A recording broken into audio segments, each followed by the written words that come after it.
Okay, good afternoon. Today we'll do 2-3 things because have you got the timetable of ISC? Yes, sir. Yes, sir. Okay, तर मेकॅनिक्सचा paper कधी आपला उद्या. उद्या आहे. Okay, याचा अर्थ आपण मोस्ट प्रायोरिटीने आज काय केलं पाहिजे, एमसीक्यू डिस्कस केले पाहिजे, बरोबर आहे का? तर एमसीक्यू डिस्कस करण्यासाठी मी तुम्हाला सांगितलं की एखादा प्रॉब्लेम, हॅलो, म्यूट करा ज्यावेळी बोलायचं नसेल त्यावेळी. तर हा प्रॉब्लेम मी तुम्हाला सांगितलं की एक सपोर्ट रिएक्शनचा प्रॉब्लेम असेल 6 मार्काला, बरोबर आहे का? प्लस थेरॉटिकल एमसीक्यू असतील या चॅप्टरवरती, आणि पहिल्या चॅप्टरवरती तर काय आपल्याला ऑलरेडी माहिती आहे कशा प्रकारची टेस्ट असते. ठीक आहे, तर हा एक आपण सॅम्पल प्रॉब्लेम डिस्कशनला घेऊया. हा काल सोडवलाय ना आपण? Yes sir. Yes, sir. Okay, तर आता हे जर तुम्हाला डायग्राम दिली आपण आणि याच्यावरती एमसीक्यूज विचारायचे असतील, what can be the questions? एकदम बेसिक पासून सुरुवात करा. Movement about point A. तर पहिला क्वेश्चन काय असेल, how many reactive forces will be there on the beam? हा एक क्वेश्चन असेल. Yes or no? Yes, sir. Yes, yes. What will be the answer? How many reactive Three. forces? Three. Answer is 3. Three. Three. Reactive forces at point A, 1 reactive force at point B. B. ठीक है. Then to get all the reactive forces, how many conditions of equilibrium should be applied? Equilibrium च्या किती condition apply करावं लागतील पुन्हा एकदा? Answer आहे Three. बरोबर आहे का? त्याच्यानंतर विचारलं जाऊ शकतं, what is the value of horizontal reactive force at point A? RAX किती आले ते सांगा. Three. नक्की ना? Yes, sir. Yes, sir. नाही Yes, sir. एकदा नोटबुक बघून सांगा मला. Yes, sir. Three. Yes, sir. Three चालेल sir. RAX 3 किलोन्यूटन ना? हा sir. Yes, sir. ठीक आहे. RAY 25.91. 25.91.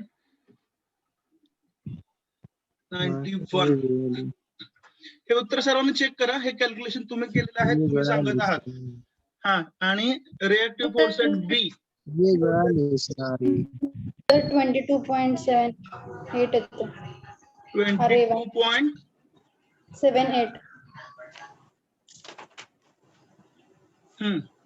बरोबर आहे. सर्वांनी कॅल्क्युलेशन केलं त्यांनी उत्तर सांगा. Yes, sir. Sir, 7.46. 7.46 7.486 आलंय sir. 7.4631 kilonewton. एवढं फरक.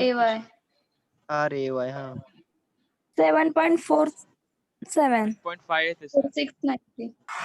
7.46. 7.46. RB 9.21. 9.21. ठीक आहे. 9.22. हा, sir. 9.22 येते. ठीक आहे. मग RAY एवढा एकच मतभेदाचा मुद्दा आहे. RB 15.30. सर RAY 7.486 येतं. ठीक आहे. याचा अर्थ एकच आहे की इतके दिवस जे काय सोडवलं ते सगळं पाण्यात गेलेलं आहे, बरोबर आहे का? आणि फक्त कॅल्क्युलेशनचं काम जरी तुम्हाला दिलं तरी तुम्ही चुका करता. ठीक आहे, घ्या परत सोडवायला.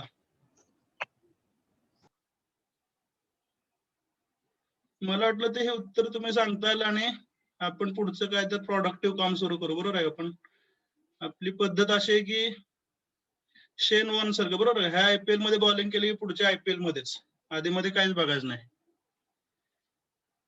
चला घ्या पहिल्यांदा कॅल्क्युलेशन सुरू करा. ऑनलाईन एज्युकेशन मध्ये दुसरं काय अपेक्षित आहे बाळांना? First equation of equilibrium, first condition. M is equal to 0. कमीत कमी म्यूट करा किंवा कुत्र्याला गप्प बसवा. फर्स्ट कंडिशन ऑफ इक्विलिब्रियम काय घ्यायची हो? Summation of Summation M M A equal to 0. Zero. सांगा moments of all forces 2 kilonewton into 2 किती झाला? 4 झाला. आता फ्री बॉडी डायग्राम काढायची गरज नाही, काल काढली होती. No, sir. No, sir. 4 kilonewton होईल त्याचा इक्विव्हॅलंट पॉइंट लोड आणि त्याचा डिस्टन्स किती असेल? 1 असेल. बरोबर आहे का? R Yes, sir. R A X Into 0. Into 0 Plus plus R A Y Zero. Into 0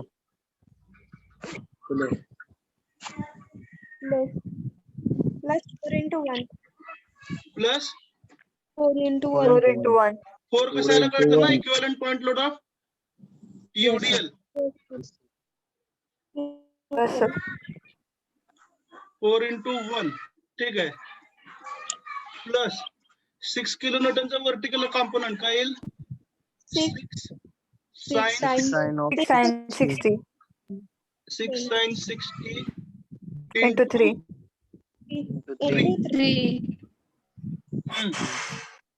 you will convert करून घ्या. त्याचं पण मोमेंट पॉझिटिव्ह असेल. बरोबर आहे का? प्लस 5 into 3 into 0.5 7.5 झालं. बरोबर आहे का? 5 into Into 6. टू युएल चे डिस्टन्स 2 आणि 3 आणि 4 आणि 2 6. बरोबर आहे का? येस और no? yes sir. Yes, sir. Yes, sir. आणि आरबी जो आहे त्याचं मोमेंट निगेटिव्ह येईल. RB into 7. 4 आणि 3 7. Correct 7. Summation M equal to 0.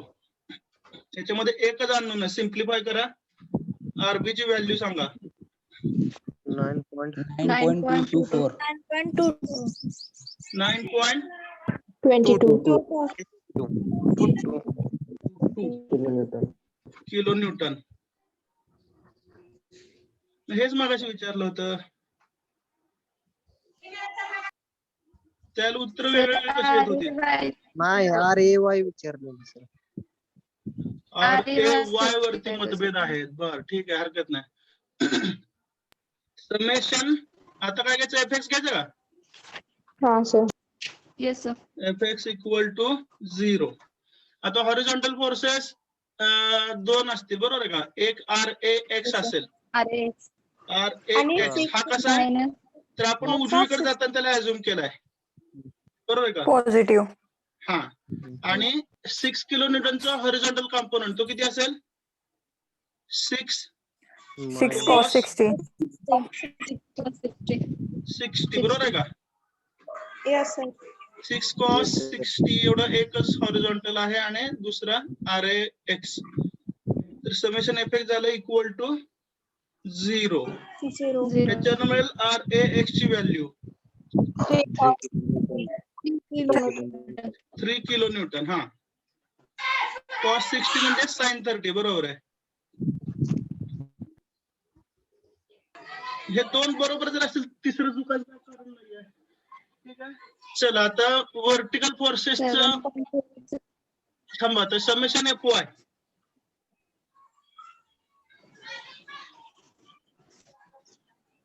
Summation F Y equal to 0. Vertical forces कुठले कुठले असतील तर पहिल्यांदा आर ए वाय.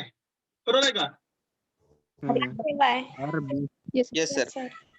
त्यानंतर दुसरा पण रिएक्टिव्ह लगेच घ्यायचा force minus plus RB. Minus upward Plus forces RB. आधी घेतो. आरबी आणि plus आर ए वाय. बाकी सगळे डाऊनवर्ड असतील. बरोबर. -4 -4 -4 2 into Minus 2. 4. बरोबर आहे का? -6 6 sin 60.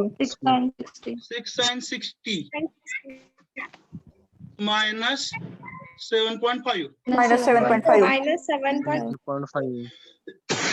व्हर्टिकल मधलं कोण राहिलं का UDL 4 घेतला आपण 6 किलोन्यूटनचा व्हर्टिकल कॉम्पोनंट डाऊनवर्ड आहे UVL 7.5 RAY आणि RB दोघं अपवर्ड आहेत बरोबर ना समेशन FY equal to Yes, sir. 0 आता याच्यामध्ये अननोन कोण आहे सांगा RAY. RAY. अरे वाय आता 1 मिनिट घ्या कॅल्क्युलेशन साठी आणि मला RAY ची व्हॅल्यू सांगा आणि इट शुड बी युनॅनिमस आता याच्यामध्ये मतभेद व्हायला नकोत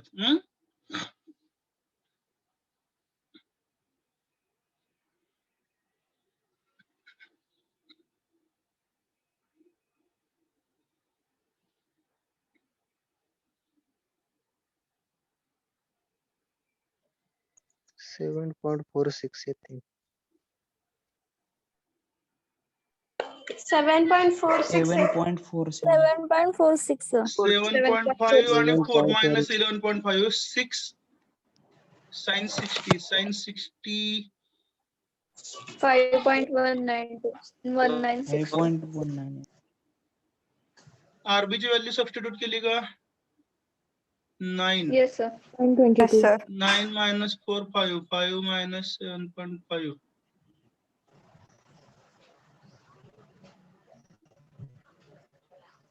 किती आता RAY 7.46 येते, sir. 7.46. 7.46 plus Yes. नक्की ना आता काय डाऊट्स आहेत का No. No sir. No, sir. मला सांगा ह्याच गोष्टी तुम्हाला करायला सांगितल्या होत्या तरी पण उत्तर का चेंज होत होती मगाशी there is some need to कशाची गरज सांगा Concentration. Concentration okay anything else Practice. माझं ऑब्झर्वेशन मी सांगतो बघा मी तुम्हाला सांगितलं की चुका हा प्रत्येकाकडनं होत असतात चुका मी शिकवत असताना पण माझ्याकडनं होतील बरोबर आहे का फक्त गरज काय आहे, त्या चुकांमध्ये लवकरात लवकर सुधारणा केलं पाहिजे बरोबर आहे ना Yes, sir. कारण जो चुकत नाही तो माणूसच नाही बरोबर आहे की नाही आपण माणूस आहे आपण चुकणारच आहे पण लवकरात लवकर त्याच्यामध्ये करेक्शन पाहिजेत आणि उद्या जर आपली एक्झाम होणार असेल तर सगळ्यात महत्वाची गोष्ट काय बघा बऱ्याच वेळा माझं ऑब्झर्वेशन सांगतो आपण एखादी गोष्ट पटकन करायच्या नादात काय करतो थोडस कॉन्सन्ट्रेशन कमी पडतं आणि कॅल्क्युलेशन मध्ये गडबड होते तर ते फक्त अवॉइड करा is that fine Yes, sir. तर अशा प्रकारचा एखादा प्रॉब्लेम असेल 6 मार्काला ठीक आहे ज्याच्यामध्ये RB ची व्हॅल्यू कदाचित 2 मार्काला विचारली जाईल RA ची व्हॅल्यू 2 मार्काला RA X आणि RAY हे प्रत्येकी 2 टोटल 6 मार्काला हा प्रश्न अशा टाइपचा असू शकतो are you comfortable with this variety Yes, sir. Yes, sir. Okay आणि आय मस्ट टेल यू ज्यावेळी फायनल एक्झाम आपली ऑनलाईन असेल तर त्याच्यामध्ये ISC चं वेटेज हे मागच्या वर्षीच्या पॅटर्न नुसार तर खूप महत्वाचं होतं त्यामुळे ISC खूप महत्वाचे आहे त्याच्यामध्ये खूप चांगला स्कोर आला पाहिजे आपला is that clear Yes, sir. Yes, sir. बाकी Yes, तुम्ही yes, लोक हुशार आहात जास्त काही सांगण्याची गरज नाही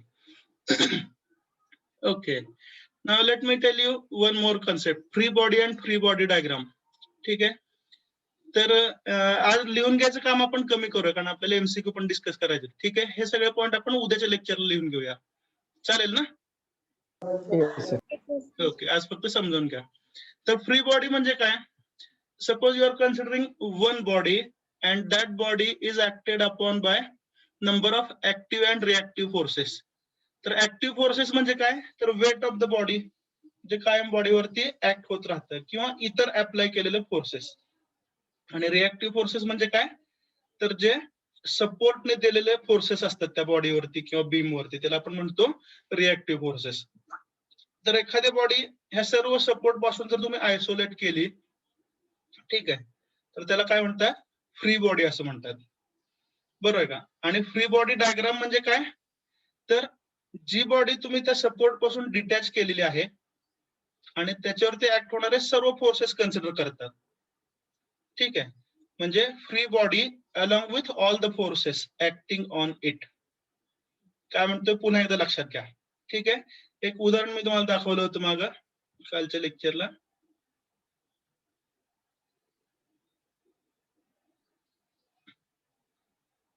तर हा एक ब्लॉक आहे.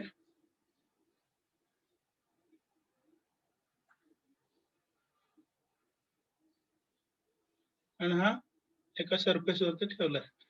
तर याच्यावरती ऍक्ट होणारा ऍक्टिव्ह फोर्स कुठला आहे? Weight of the body.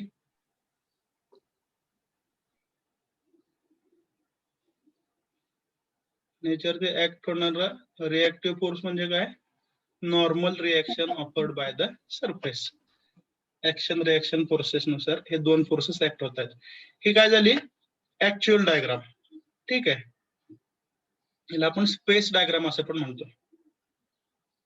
ठीक आहे, फ्री बॉडी डायग्राम म्हणजे काय? सॉरी, फ्री बॉडी म्हणजे काय?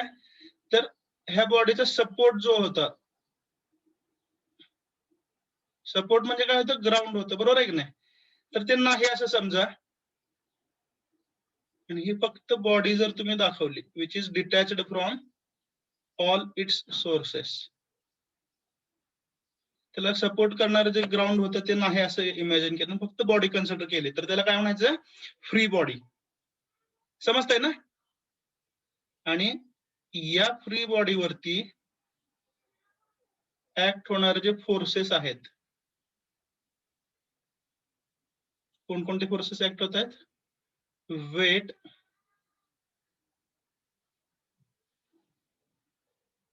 आणि नॉर्मल रिएक्शन. तर अशा प्रकारची जी डायग्राम असते त्याला आपण म्हणतो फ्री बॉडी डायग्राम. वाचा आता definitions.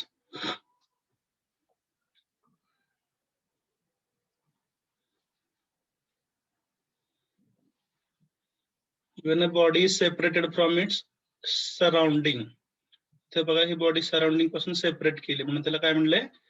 Free body. Free body diagram मध्ये काय असतं?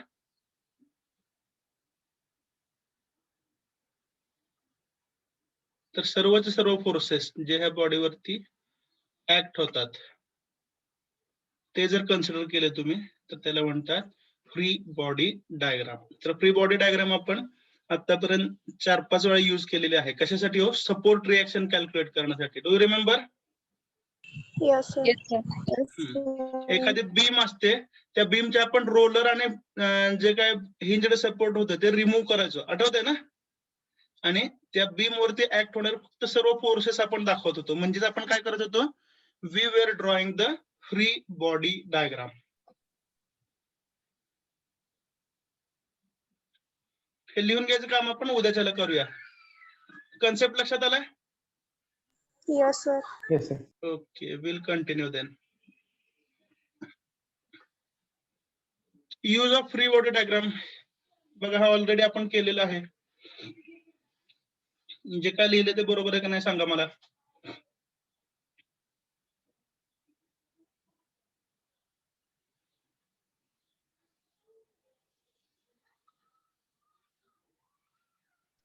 Yes, sir. बघा, तर फ्री बॉडी डायग्रामचा उपयोग काय होतो सांगा. तर ती बॉडी तुम्ही सपोर्ट पासून आयसोलेट करता, त्याच्यावरती ऍक्ट होणारे सर्व ऍक्टिव्ह आणि रिएक्टिव्ह फोर्सेस कन्सिडर करता आणि इक्वेशन्स ऑफ इक्विलिब्रियम अप्लाय करता, ज्याच्यामुळे तुम्हाला काय मिळतात? तर अननोन रिएक्टिव्ह फोर्सेस मिळतात. Is that clear? Yes, sir. हे आपण ऑलरेडी इम्प्लिमेंट केलेलं आहे. फ्री बॉडी डायग्राम म्हणजे काय? त्या बीमचे सपोर्ट काढले आणि त्याच्यावर ऍक्ट होणारे सर्व फोर्सेस कन्सिडर केले आणि इक्वेशन्स ऑफ इक्विलिब्रियम अप्लाय केले आणि आपल्याला मिळाल्या सपोर्ट रिएक्शन्स म्हणजेच अननोन फोर्सेस. तर बघा, this is called as experiential learning. ठीक आहे, हेच जर मी तुम्हाला प्रॉब्लेम शिकवायच्या आधी सांगितलं असतं तर कदाचित तुम्हाला आवडलं नसतं. हे काय सांगता, असं कुठं असतंय कसं वाटलं असतं, बरोबर आहे? पण आपण प्रत्यक्ष आता प्रॉब्लेम सॉल्व्ह केलेत, ह्या गोष्टी मिळवल्यात. Shall I continue? Yes. Yes. Yes, sir. Okay. Now, one of the most important point in this chapter is Lami's theorem. या चॅप्टर मध्ये आता फक्त लॅमिस थेरम, त्याच्यावरती एक्झाम्पल आणि फ्रिक्शन एवढंच राहिलेलं आहे. तर बुधवारी किंवा गुरुवारी हा चॅप्टर आपला संपणार आहे. Okay, second chapter. Now read the statement.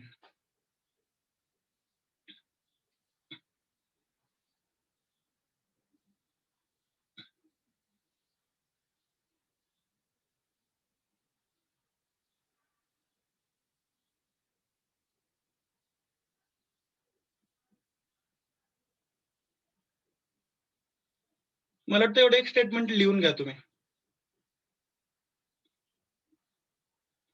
म्हणजे काय होतं, एक्सप्लेन करताना सोपं जाईल.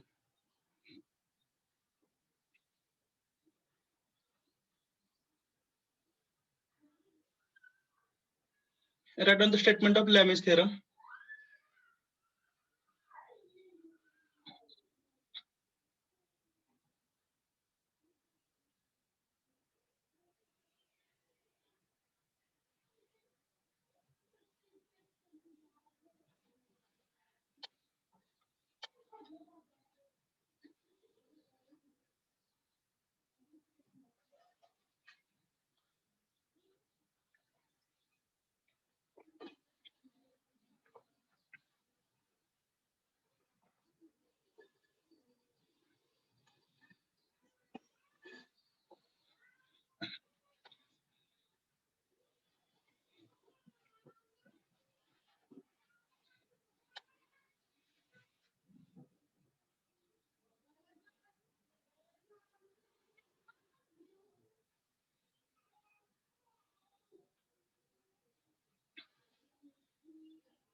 आज किती 15 तारीख आहे ना. Yes, sir. अजून एक 3 दिवसात हा चॅप्टर संपेल, 18. आणि पुढच्या एक 8 ते 10 दिवसात जर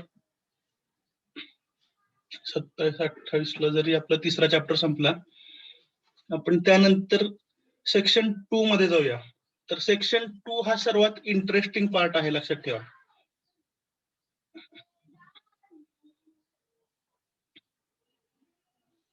तुम्हाला वाटेल की सेक्शन 2 आधी शिकवायला पाहिजे होतं, एवढं इंटरेस्टिंग आहे. खूप लॉजिकल पार्ट आहे.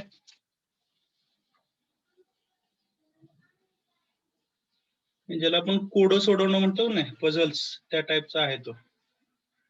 त्यामुळे बरेचसे लोक काय करतात, त्याची भीती घेतात. आपल्याला भीती अजिबात घ्यायची नाही, आपल्याला ते एन्जॉय करायचंय. Okay, what is your reaction till now regarding the subject? आतापर्यंत जे काय शिकलो त्याच्याविषयी काय रिएक्शन आहे, समजतं असं वाटतंय ना? Yes, sir. Yes, sir. नक्की ना? Yes, sir. ओके. आता आपली 50 पेक्षा जास्त लेक्चर झालेले आहेत. Okay, shall I tell you one secret thing? एक खूप महत्वाची गोष्ट सांगायची राहून गेली आतापर्यंत. Shall I tell? Yes, sir. I am teaching this subject for the first time.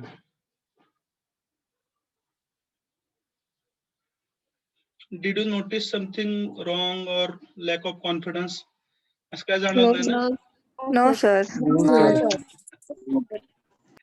Thank you. हा सब्जेक्ट मी पहिल्यांदा शिकवत आहे. And I must tell that whatever the output we are getting, okay, your involvement is more important than my involvement.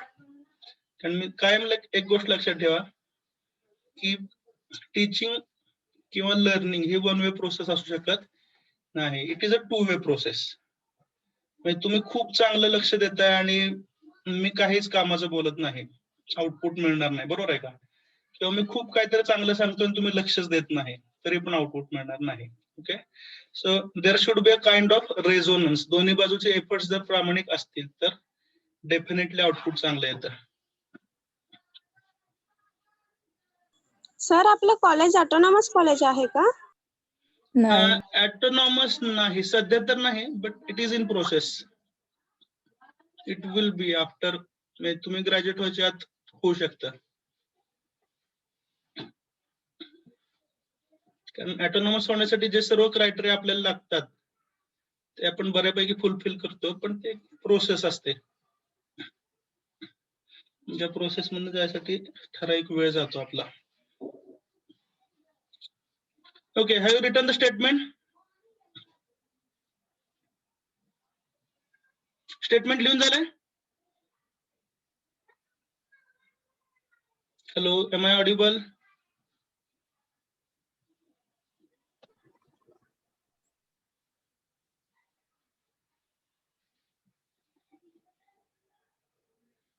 Hello, आवाज येतोय? Sir break होत break हा, होतो sir आवाज. Just minute. आमची लेकरं थोडं गोंधळ करतात, दरवाजा उघडताना त्यांना शांत राहायला सांगतो. Wait 1 minute.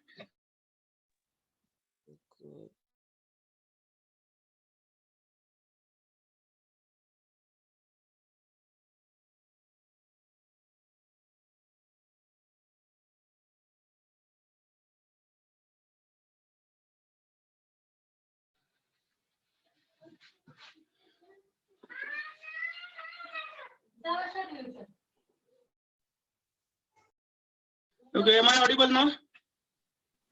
Yes, sir. Yes sir. थोडस बॅकग्राऊंड मध्ये आवाज येईल, पण काय आता इलाज नाही. ओके, स्टेटमेंट लिहिलंय? Yes, sir. ओके. आता स्टेटमेंट वगैरे काय लिहिलंय सोडून द्या. आधी आपण समजावून घेऊन मग स्टेटमेंट वाचू. First thing, where do we use Lami's theorem?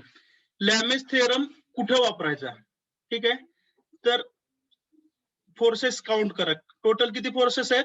3 forces, F1, F2, F3. तर लॅमिस थेरम हे कधी वापरायचं? ज्यावेळी आपल्याला 3 फोर्सेस दिलेले असतात त्यावेळी.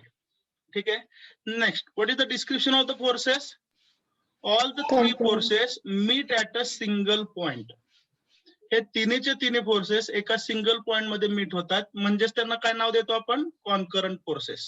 कॉन्करंट. ठीक आहे.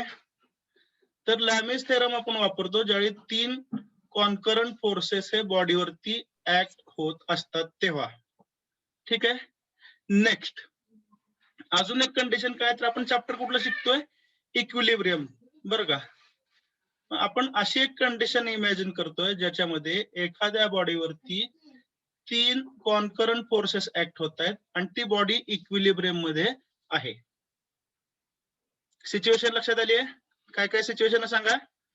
3 कॉन्करंट फोर्सेस आहेत आणि त्यांच्या ऍक्शन मुळे बॉडी ही इक्विलिब्रियम मध्ये आहे. Is that clear? Yes sir. ठीक आहे. आता Yes, 3 फोर्सेस जर ऍक्ट होत असतील, बरोबर आहे, तर त्या 3 फोर्सेस मध्ये म्युच्युअली काहीतरी अँगल तयार झालेले असतील. ठीक आहे. तर आपण असं समजू की F1 जो फोर्स आहे, F1 शी संबंधित अँगल कुठला? तर F1 सोडून राहिलेले 2 फोर्सेस कुठले कुठले हो? F2 आणि F3. बघा काय सांगतो नीट समजून घ्या. F1 शी संबंधित अँगल कुठला? तर F1 हा फोर्स सोडून द्या, राहिले कुठले फोर्स? F2 आणि F3. तर F2 आणि F3 मधला अँगल किती आहे? अल्फा. Alpha. म्हणजे F1 शी संबंधित अँगल आहे alpha, which is the angle between F2 आणि F3. सिमिलरली F2 शी संबंधित अँगल कुठला आहे? Beta.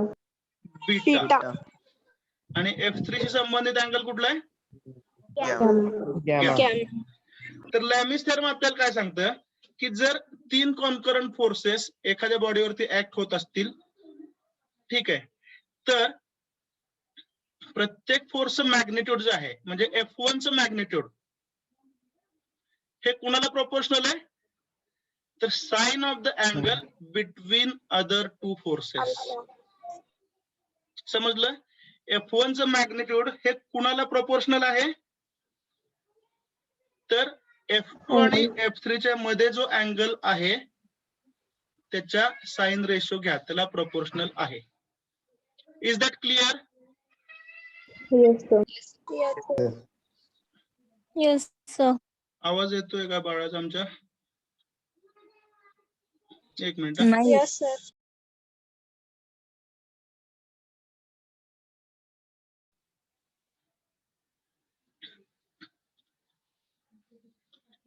ठीक आहे, लक्षात येत आहे?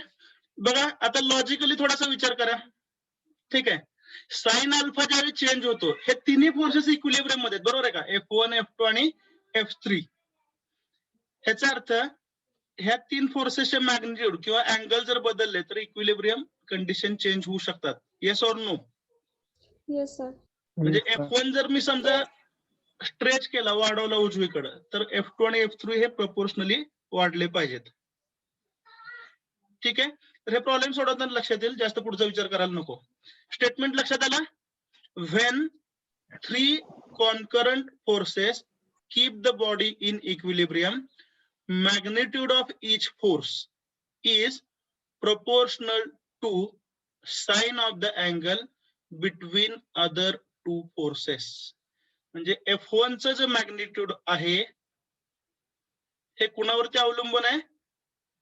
तर F2 आणि F3 यांच्यामधला जो अँगल आहे त्या अँगलच्या साइन रेशोला प्रोपोर्शनल आहे.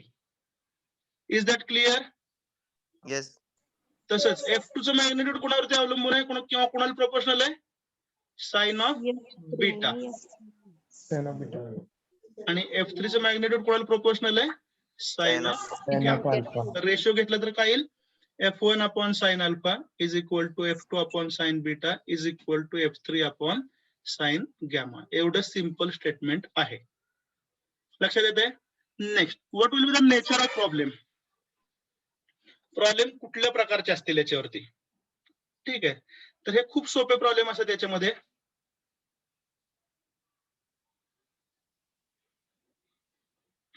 तर तीन फोर्सेस जे आहेत F1 F2 F3 यापैकी तुम्हाला कमीत कमी एक फोर्स दिलेला असेल. फॉर एक्झाम्पल काय दिलंय तुम्हाला? F1 दिलाय असं समजा.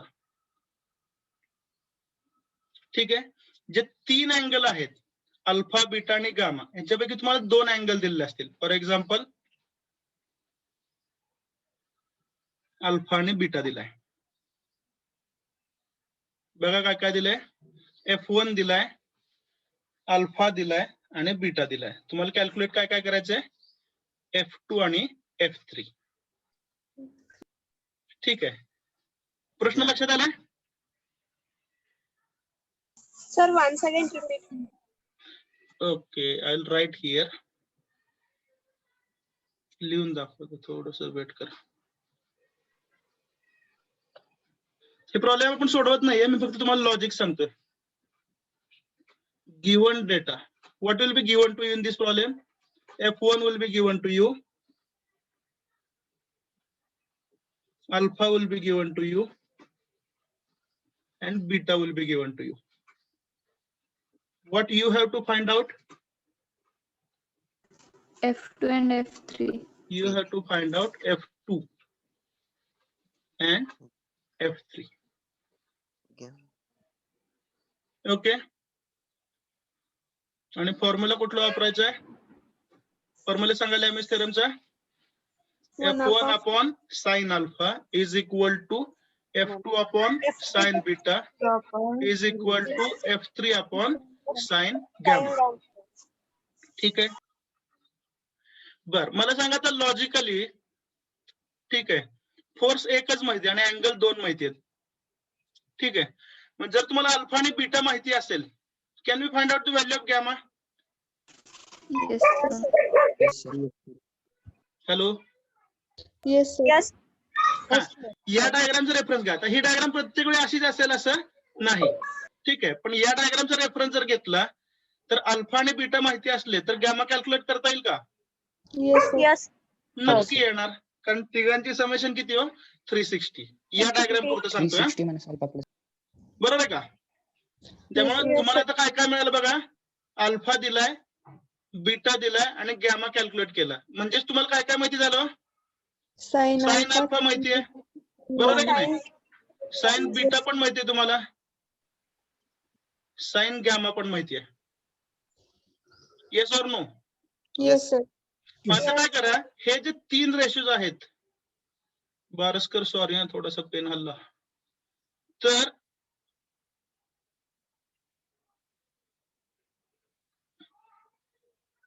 हे दोन रेशो कम्पेअर करा.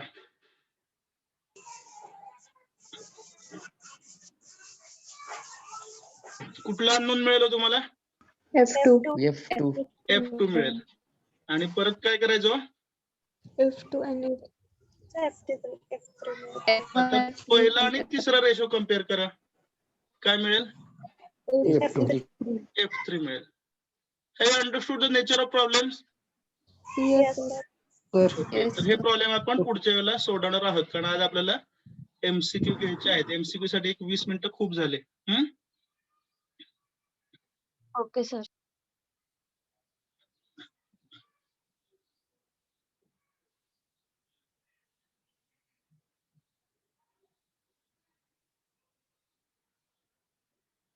काय समजलं डायग्राम वरून?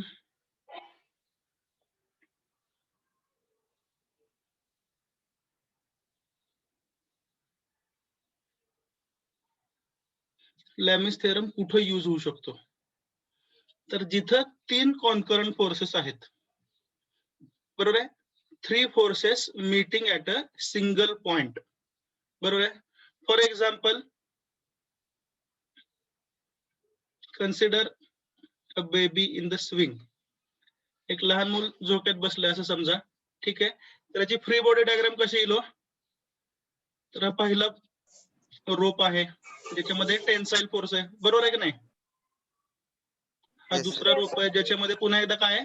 टेन्साइल फोर्स आहे. Yes or no? आणि तिसरा फोर्स म्हणजे काय? तर weight of the person acting in downward direction. तर हे तिन्ही फोर्सेस कशा आहेत?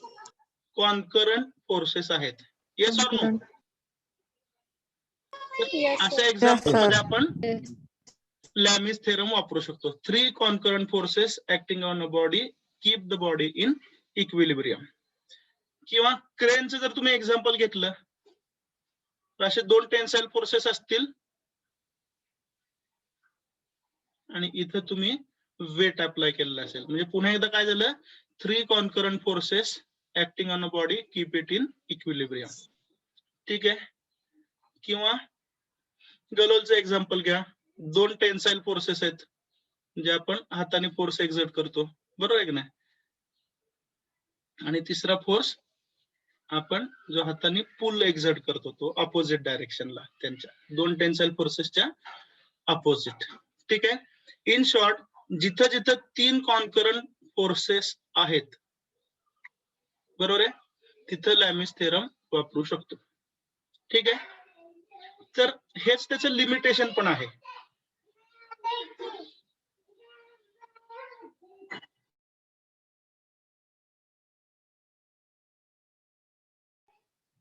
So, whenever there are 3 concurrent forces, we can apply Lami's theorem. And the body should be in equilibrium.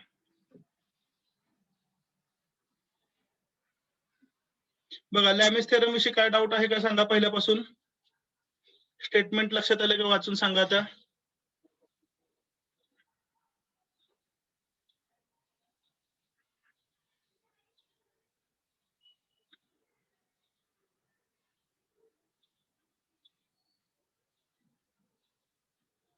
प्रत्येक फोर्सचं मॅग्निट्यूड जे आहे ते कुणाला प्रोपोर्शनल आहे?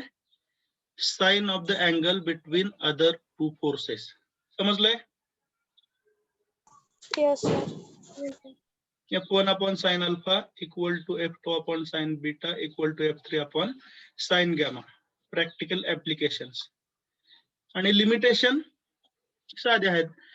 तर लॅमिस थेरम आपल्याला कधी यूज करता येतं? ज्यावेळी फक्त 3च फोर्सेस असतात, त्यावेळी लॅमिस थेरम वापरता येतं. 3 पेक्षा फोर्सेस जर कमी असतील किंवा जास्त असतील, लॅमिस थेरम वापरता येणार नाही. ठीक आहे. आणि जर फोर्स सिस्टीम ही पॅरलल फोर्स सिस्टीम असेल, तर पॅरलल फोर्सेस एकमेकांना कधी मीट होऊ शकतात का? नाही. त्यामुळे पॅरलल फोर्स सिस्टीम साठी सुद्धा लॅमिस थेरम वापरता येणार नाही. कारण लॅमिस थेरमची रिक्वायरमेंट काय हो? फोर्सेस कसे पाहिजेत? 3 पाहिजेत. आणि तिन्ही फोर्सेस कसे पाहिजेत? कनकरंट पाहिजेत. ठीक आहे. तर सोप्या भाषेमध्ये याच्याशिवाय इतर सर्व कंडिशन मध्ये लॅमिस थेरम वापरता येत नाही. Is that clear? Yes, sir. ह्याचं प्रूफ वगैरे आहे ते आपण उद्याच्या लेक्चरला बघू, कारण आज आपल्याला आता MCQ बघायचे 20 मिनिट आहेत आपल्याकडे. Shall we start the discussion of MCQs now? Yes, sir. Yes, sir. Yes, sir. Yes, sir. Okay.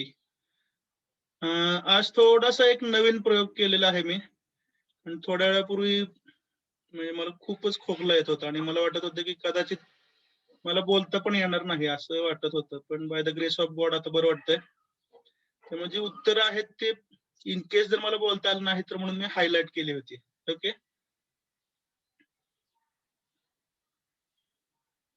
दिसतात क्वेश्चन सर्वांना? Yes, sir. हो sir.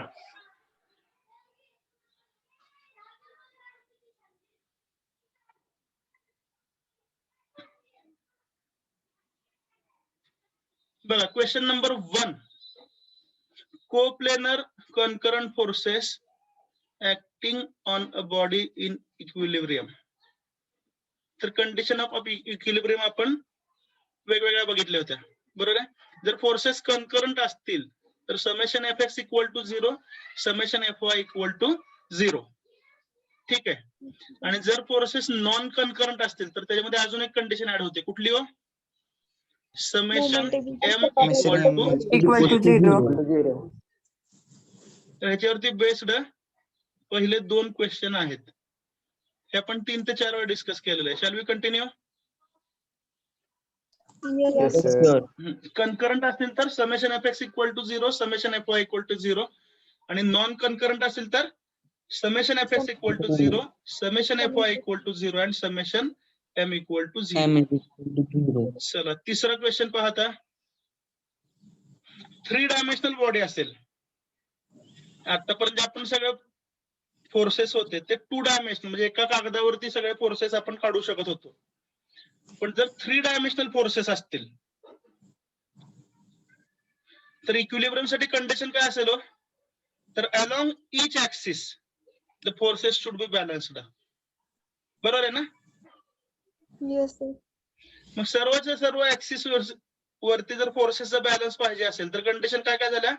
Summation Fx equal to 0 along X axis, summation Fy equal to 0 along Y axis, summation Fz equal to 0 along Z axis.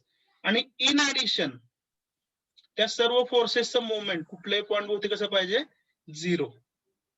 त्यामुळे 3 dimensional system साठी condition काय झाली? Resultant force along all the 3 axes should be 0 and resultant moment should be 0. Question number 3 highlight केलेलं दिसतंय ना? Option B. Yes, sir. Yes, sir. Okay. चौथा प्रश्न वाचा. Body is in equilibrium. Body जर इक्विलिब्रियम मध्ये असेल तर त्याला लिनियर मोशन पण नसणार आहे, रोटेशनल मोशन पण नसणार आहे.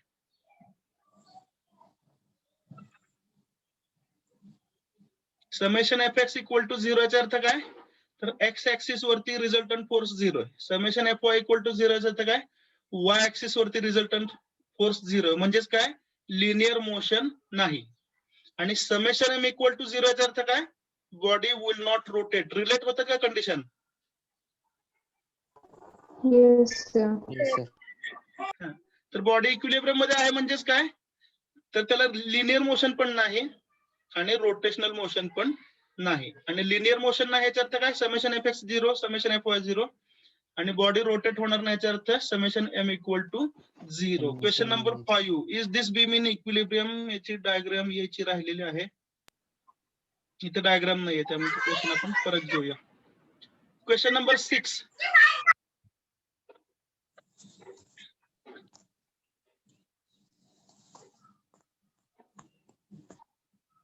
If a body is in equilibrium under 2 forces, then जर 2 फोर्सेस बॉडीला इक्विलिब्रियम मध्ये ठेवत असतील तर साहजिक काय ते फोर्सेस कसे पाहिजेत?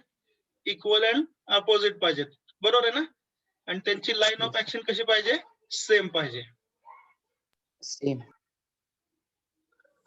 Yes or no? स्प्रिंग असतात बघा व्यायामाच्या Yes, पुल sir. वर्कर वगैरे, आपण असं ओढतो, बरोबर आहे की नाही? असं ओढून धरल्यावर काय अर्थ त्याचा? तर फोर्सेस इक्वल आहेत, अपोजिट आहेत आणि त्यांची लाईन ऑफ ऍक्शन सेम आहे. Yes or no? जिम मध्ये ते ओढतात बघा spring. Yes. Understood or not? Yes, sir. Yes. तर फोर्सेस कसे पाहिजेत? Equal, opposite and along the same line of action. तरच दोन फोर्सेस इक्विलिब्रियम मध्ये ठेवू शकतात. 7th, if a body is in equilibrium under 3 forces, 3 forces जर बॉडीला इक्विलिब्रियम मध्ये ठेवत असतील तर दोन वेगवेगळ्या कंडिशन असू शकतात, बरोबर का? तर पहिली गोष्ट बघा, नेहमीची आपली कॉन्करंट फोर्स सिस्टीम, हा F1 F2 F3, हे जर सर्व फोर्सेस एकमेकांना बॅलन्स करत असतील तर बॉडी इक्विलिब्रियम मध्ये आहे. 3 फोर्सेस कन्करंट, लक्षात आलं? या कंडिशन मध्ये इक्विलिब्रियम मिळू शकतो का? मिळू शकतो. आणि दुसरं एक एक्झाम्पल देतो तुम्हाला, की समजा एखादी बीम आहे, त्याच्यावरती एकच ऍक्टिव्ह फोर्स आहे आणि दोन समजा त्याला आपण रोलर सपोर्ट लावलेत.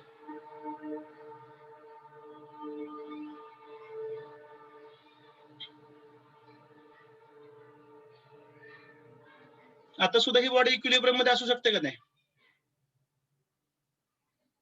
Hello, Yes, sir. हा, तर हा ऍक्टिव्ह फोर्स F आहे, बरोबर आहे का? आणि हे दोन रिएक्टिव्ह फोर्सेस आहेत RA आणि RB. तर अशा प्रकारची पॅरलल फोर्स सिस्टीम सुद्धा बॉडीला इक्विलिब्रियम मध्ये ठेवू शकते. तर 3 फोर्सेस कॉन्करंट असले तरी आपल्याला इक्विलिब्रियम मिळेल, 3 फोर्सेस पॅरलल असले तरी सुद्धा इक्विलिब्रियम कंडिशन मिळेल. त्यामुळे 7वेचा ऑप्शन काय आला? Both A and B, option C. Shall we continue? Yes, sir. Yes. Okay. Question number 8. If a body is in equilibrium under 4 forces,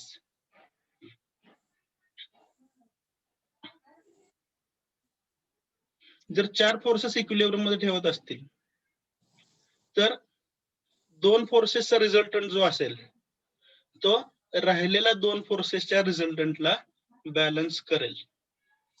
resultant of any 2 forces is equal to resultant of the remaining. Question number 9.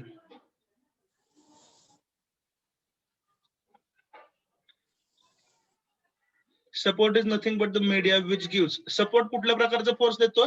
Reaction force देतो. Shall we continue? Yes, sir. Yes. Okay. Yes, sir. 10th, 10, 11, 12, 13. हे मी विसरलो असं समजा. Straight forward question आहेत. Simple support मध्ये number of reaction 1, roller support मध्ये number of reaction forces 1, बरोबर ना? Yes, sir. हिंज्ड सपोर्ट मध्ये 2 रिएक्टिव्ह फोर्सेस असतात, हॉरिझॉन्टल अँड व्हर्टिकल, त्यामुळे त्याला 12वेचं उत्तर आहे ट्रू, बरोबर ना? True. आणि फिक्स्ड सपोर्ट मध्ये नंबर ऑफ रिएक्शन्स 3 असतात, ज्यापैकी 2 रिएक्टिव्ह फोर्सेस असतात आणि तिसरं काय असतं? Resistive movement. Moment. आठवतं ना? Yes, sir. Yes, sir. Yes. Okay, चला लॅमिस थेरम आलेला आहे.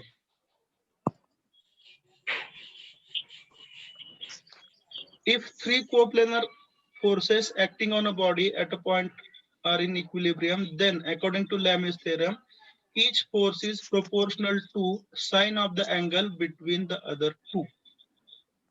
तर हे लॅमिस थेरमचं स्टेटमेंट आहे, त्यामुळे उत्तर काय येईल? ट्रू, बरोबर आहे का?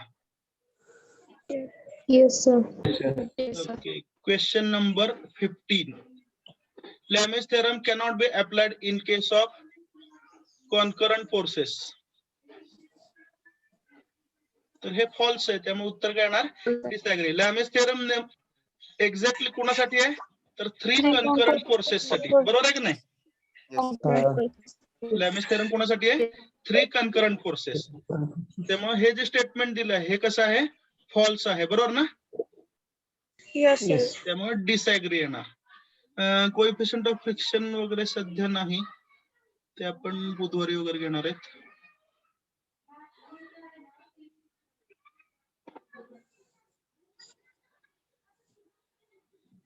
Question number 23.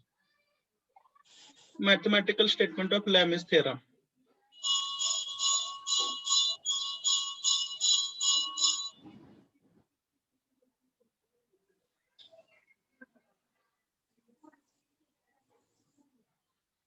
Lam's theorem चं mathematical statement काय? P upon sin alpha equal to Q upon sin beta is equal to S म्हणा, आर म्हणा, काय म्हणायचं ते म्हणा. रिझल्टंट आर असल्यामुळे त्यांनी आर हे कदाचित अवॉइड केलं असेल. प्रत्येक बुक मधलं मी तुम्हाला सांगितलं टर्मिनॉलॉजी वेगळी असते. तर तिसऱ्या फोर्सला एस म्हणा, आर म्हणा, काय फरक पडत नाही. Upon sine gamma. बरोबर आहे का? Mathematical statement option B. Yes, sir. Okay. Question number 24. According to Lami's theorem, 3 forces must be equal. Lami's theorem ने कधी असं सांगितलं का की सगळे फोर्सेस इक्वल पाहिजेत? नाही. No. No. सर्व फोर्सेस मधला अँगल इक्वल असावा. 120 डिग्रीज. ते 1200 झाले चुकून, 120 डिग्रीज आहे ते. सर्व फोर्सेस मधला अँगल इक्वल असावा अशी काय कंडिशन आहे का? नाही. नाही. 3 forces must be in equilibrium. ठीक आहे. तर इक्विलिब्रियम मध्ये ठेवतात. 3 concurrent forces in equilibrium, sign of the angle between 2 forces divided by remaining force is constant. आणि शेवटचा ऑप्शन बघा. For 3 concurrent forces in equilibrium, the ratio of any force to sign of the angle between remaining 2 is constant. तर लॅमेज थेरमशी exactly match करणारं statement कुठलं आहे? Option E. C. लक्षात ठेवा. आणि बाकी ठिकाणी जे दिलंय हे कसं आहे? आयदर फॉल्स आहे किंवा लॅमेज थेरम मधला पार्ट तुकडा दिलेला आहे. Yes or no? Yes. तर कम्प्लीट लॅमेज थेरम कुठं आहे? ऑप्शन ई मध्ये आहे. I hope it is understood. Yes, sir. Yes sir. 27.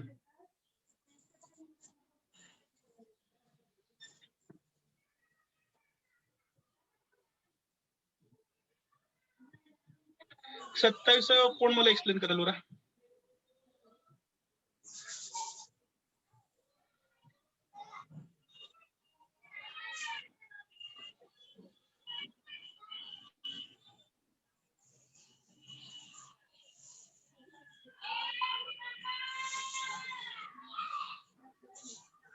Lam's theoremचं application असं. आहे करेक्ट. अजून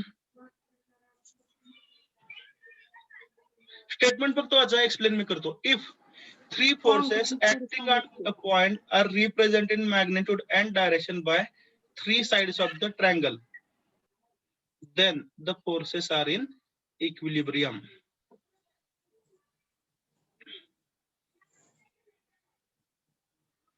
मिनिट, दुसरं स्लाइड मी शेअर करतो तुम्हाला.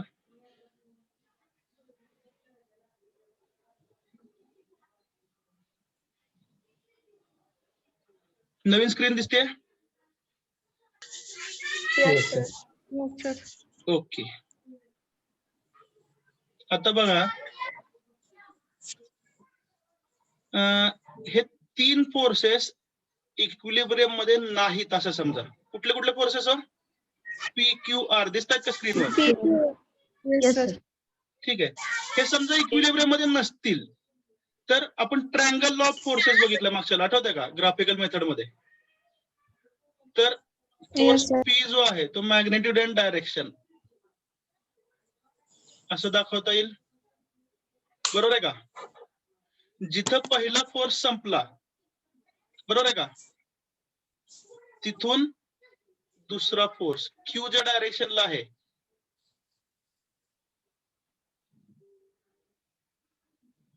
बघा, पी दाखवला मॅग्नेट्यूड अँड डायरेक्शन. पी ची दिशा बदलली का आपण? नाही. रेड कलर मध्ये. क्यू ची दिशा बदलली का? नाही.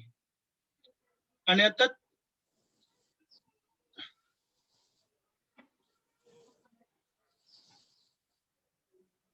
आर दाखवला. ठीक आहे. आता बघा, पहिला फोर्सचा जो स्टार्टिंग पॉइंट आहे 1 म्हटलं, आणि शेवटच्या फोर्सचा जो एंड पॉइंट आहे त्याला मी 2 म्हटलं. समजतंय ना? Yes, sir. तर ट्रायंगल लॉ ऑफ फोर्स किंवा पॉलिगॉन लॉ ऑफ फोर्स आपण बघितला मागच्या चॅप्टर मध्ये. तर 1 to 2 हा जो वेक्टर असेल, पॉलिगॉन लॉ ऑफ फोर्सेस नुसार 1 to 2 हा वेक्टर कोण असेल? R resultant. Correct, very good. Closing side of the polygon represents resultant. बरोबर आहे का? 1 to 2 हा काय झाला? रिझल्टंट. मग तो भले एवढा छोटा का असेल ना, दिसतोय ना इथं 1 to 2 डार्क करून दाखवलं बघा. तर 1 to 2 हा काय असेल? रिझल्टंट असेल. ह्याचा अर्थ काय? ही सिस्टीम इक्विलिब्रियम मध्ये नाही आणि ती इक्विलिब्रियम मध्ये आणण्यासाठी तुम्हाला 1 to 2 एवढ्या मॅग्निट्यूडचा एक फोर्स लागतो. समजताय का नाही? Yes, sir. ओके. आता समजा तुम्ही गृहीत धरा की ही 3 फोर्सेस इक्विलिब्रियम मध्ये आहेत. कोणते कोणते? P Q R. आता हे जे आता आपण शिकवलं ते विसरून जावा. सरळ इरेज करतो बेटर. ठीक आहे. आता इमॅजिन करा हे तिघाचे तिघ इक्विलिब्रियम मध्ये आहेत. मग काय होईल? तर ग्राफिकल मेथड नुसार तुम्ही मॅग्निट्यूड अँड डायरेक्शन, पहिला फोर्स झाला पी, बरोबर आहे का?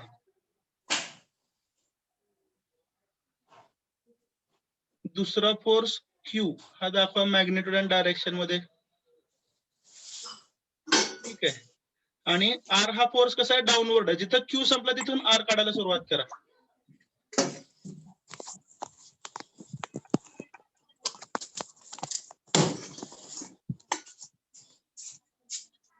आता काय झालं? ह्या दिलेल्या 3 फोर्सेसनी मिळूनच ट्रायंगल कंप्लीट केलं. Yes or no? Yes. मग इथं बघा, पहिल्या फोर्सचा स्टार्टिंग पॉइंट, पी चा स्टार्टिंग पॉइंट आणि आर चा एंड पॉइंट हे मॅच झालेत. दिसतंय का इथं एरो काढला इथं? Yes sir. पी चा Yes, स्टार्टिंग sir. पॉइंट आणि आर चा एंड पॉइंट हे मॅच होत आहेत. याचाच अर्थ काय झाला? Resultant of the system is 0. समजतं ना? Yes, sir. हो सर. आणि रिझल्टंट 0 याचाच अर्थ काय? System is in equilibrium. Clear? Yes, sir. Okay.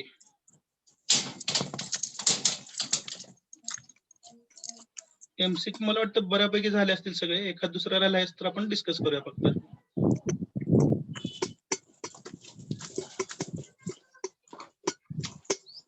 पुन्हा एकदा कंडिशन्स ऑफ इक्विलिब्रियम आले. नेक्स्ट क्वेश्चन नंबर 28 दिसतंय ना? क्वेश्चन दिसतात का? Yes, sir. Yes, sir. Okay. तर हा एमसीक्यू चॅप्टर नंबर 1 मधला रिपीट आहे बघा. Question number 28. Moment of the force म्हणजे काय असतं? तर रोटेशनल इफेक्ट आहे मोमेंट म्हणजे, बरोबर आहे का? मोमेंट म्हणजेच काय असतं? Force into perpendicular distance. बरोबर का? Moment is equal to twice the area of the triangle. हे आपण मागच्या चॅप्टर मध्ये डिस्कस केलं. 1/2 बेस इंटू हाईट, त्याच्यात डबल. आठवत आहे का? Yes. Yes, sir. याच्यावरती युनिट टेस्टला एमसीक्यू पण होता, तुम्ही सोडवलाय. Yes, sir. आणि म्हणजे शेवटचा पर्याय काय? तर मोमेंटच्या दृष्टीनं वरती सर्व स्टेटमेंट बरोबर आहेत. All of the above. नंतर पुढचा प्रश्न 29 मध्ये काय विचारलं? तर 2 मोमेंट आहेत, क्लॉकवाईज आणि अँटी क्लॉकवाईज. बरोबर आहे का? तर सिस्टीम इक्विलिब्रियम राहण्यासाठी दोन्हीचं मॅग्निट्यूड कसं पाहिजे? इथे इक्विलिब्रियम हा शब्द आलेला नाहीये, तो आपण ऍझ्युम करायचा. एक Equal. मोमेंट क्लॉकवाईज आहे, एक मोमेंट अँटी क्लॉकवाईज आहे. तर सिस्टीम बॅलन्स राहण्यासाठी दोन्हीचं मॅग्निट्यूड कसं पाहिजे? Equal. Equal. Understood or not? Yes, sir. Sir. Okay. Next, equilibrium जर असेल बॉडीचा तर काय कंडिशन सॅटिस्फाय झाली पाहिजे? Option C, summation M equal to 0. बरोबर आहे का? Yes, sir. बर. कपल जो आहे, कपल म्हणजे काय? टू अनलाइक पॅरलल फोर्सेस, ते लिनियर मोशन प्रोड्यूस करणार नाही, they will produce only rotational motion. Rotation. ठीक आहे. तर आपण इथे हे डिस्कशन थांबूया. ठीक आहे. उद्याच्या टेस्ट मध्ये नेहमीप्रमाणे आपली एमसीक्यू टेस्ट असेल, गुगल फॉर्म असतील, रोल नंबर, नाव वगैरे सगळं टाकायचं आहे. टेस्टची लिंक ही कमीत कमी 2 तास मी ओपन ठेवीन. ISA असल्यामुळे जरा स्कोर करायला चान्स मिळायला पाहिजे तुम्हाला. ठीक आहे, कारण ISA चे मार्क हे फायनल मार्कशीट वरती काउंट होतात. ऐकतायत ना सगळे? हॅलो.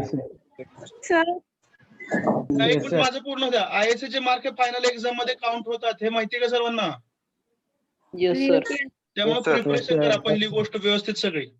ठीक आहे. नेक्स्ट पहिल्या चॅप्टरचे रिझोल्युशन ऑफ फोर्सेस वरचे मागच्या वेळेस जसे आपण प्रॉब्लेम दिले होते, summation FX, summation FY calculate करणं, रिझल्टंट कॅल्क्युलेट करणं, थिटा कॅल्क्युलेट करणं, या टाईपचं एखादं न्यूमरिकल असेल. ठीक आहे. त्याच्यानंतर सपोर्ट रिएक्शन काढण्यावरती एक न्यूमरिकल असेल, डायग्राम दिलेला असेल, क्वेश्चन्स असतील आणि त्या ऑप्शन पैकी योग्य तो ऑप्शन निवडत आहे. आणि बाकी थिअरॉटिकल MCQ असतील. टोटल 30 मार्काची परीक्षा असेल. ठीक आहे. Depending upon the calculation required, काय मॅक्सिमम प्रश्नाचं वेटेज हे 1 मार्क असेल. मॅक्सिमम प्रश्नाचं वेटेज 1 मार्क असेल. क्वचित काही ठिकाणी एखाद्या MCQचं वेटेज 2 मार्क पण असू शकतं, depending upon the calculation required. ठीक आहे. बोला, आता काय डाऊट असतील तर विचारा. सर मेल आयडी कोणती टाकायची? मेल ID मागच्या वेळेला तर तुमचं अनऑफिशियल मुळे झालं होतं ना, ऑपरेट झालं होतं ना. सर पण ते इनव्हॅलिड म्हणताय. नाही, मागच्या वेळेला मेकॅनिक्सची टेस्ट तर तुम्ही पर्सनल ID वरच दिली होती ना. Yes sir. Yes, sir. हा सर.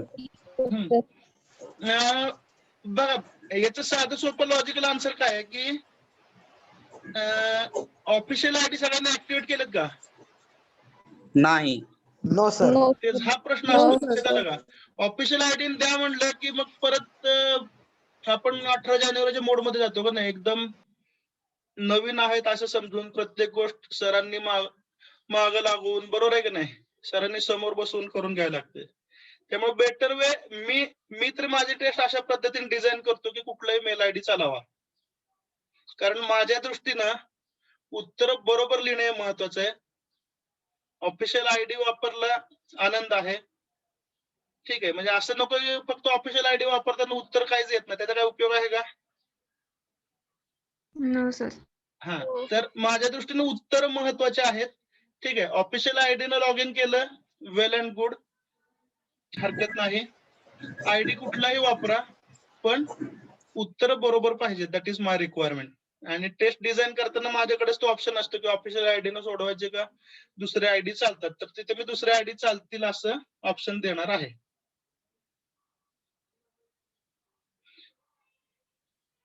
पण ह्याचा अर्थ तुम्ही ऑफिशियल ID ऍक्टिव्हेट करायचं नाही असं घेऊ नका. ऑफिशियल ID ऍक्टिव्हेट करा तुम्ही. Shall we stop here? Hello. Yes sir. Okay okay. Attendance घेतो आणि मीटिंग एंड करतो. तोपर्यंत राहा सर्वांनी मीटिंग मध्ये. स्नॅपशॉट घेईपर्यंत.